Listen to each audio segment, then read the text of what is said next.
Bonjour mesdames et messieurs, et bienvenue à cette édition d'information sur Camer TV Info, la chaîne d'analyse de l'actu au Cameroun. Ne rien taire pour plaire, ne rien dire pour nuire est notre credo. Voici pour commencer le titre de cette édition. Cette vidéo est réalisée à partir d'un post de Wilfried Ekanga officiel sur sa page Facebook intitulée « Vous voulez amener la guerre civile au Cameroun ». Mais avant de détailler l'intégralité de son contenu, veuillez prendre 3 secondes pour vous abonner à nos pages Facebook Camer TV Info ou sur YouTube Camer TV Info. Un like pour une souscription à nos médias pour ne rater aucune de nos futures publications est fortement conseillé. Voici la teneur du post dans son intégralité. Vous voulez amener la guerre civile au Cameroun. Voilà le raisonnement des cervelles de poisson que Biya a abruti depuis 38 ans. Dans leur esprit, ce qui se passe au Nozo ne compte pas, ce n'est pas le Cameroun. Et les mêmes vous scandent le 1 est indivisible. Ils ne voient pas qu'ils ont déjà eux-mêmes acté la sécession. Vu que tant que ça ne se passe pas à Yaoundé ou Douala, ça va.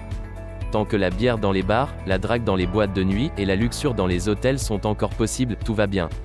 Même si de l'autre côté du Mungo, des têtes arrachées roulent sur le bitume comme des ballons de bowling. Sachez-le donc à présent, chères têtes de sardines, la guerre civile est déjà là depuis 2016.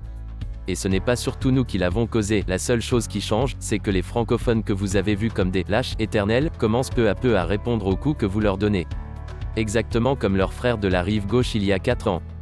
Car tôt ou tard, la gouvernance par l'arrogance et la suffisance entraîne la défiance. Quand on est gouverné par un président et non par la photo d'un cadavre, ce sont des choses qu'on voit venir. Et vos yeux s'ouvrent enfin, c'est l'équilibre du désordre, il engendre le respect. Voici le commentaire de quelques internautes. Femme Dongo va nous dire que le RDPC condamne le tribalisme et le favoritisme. Donc ce qui se passe à l'ENAM c'est le vivre ensemble, les mêmes qui nous disent que le Cameroun est un et indivisible et pourtant le tribalisme est un acte de division. Vraiment les docteurs du 237 sont nuls. Wilfried Ekanga, crois-tu que la situation camerounaise pourrait-elle changer? Puisque la plupart de nos futurs dirigeants vont sortir de l'ENAM et à leur départ leurs enfants prendront le bâton de commandement. Croire que c'est une démocratie c'est de l'ironie. Les jeunes Camerounais conscients de cela devraient laisser l'administration et se former sur des métiers techniques, maçonnerie, électronique, plomberie, élevage.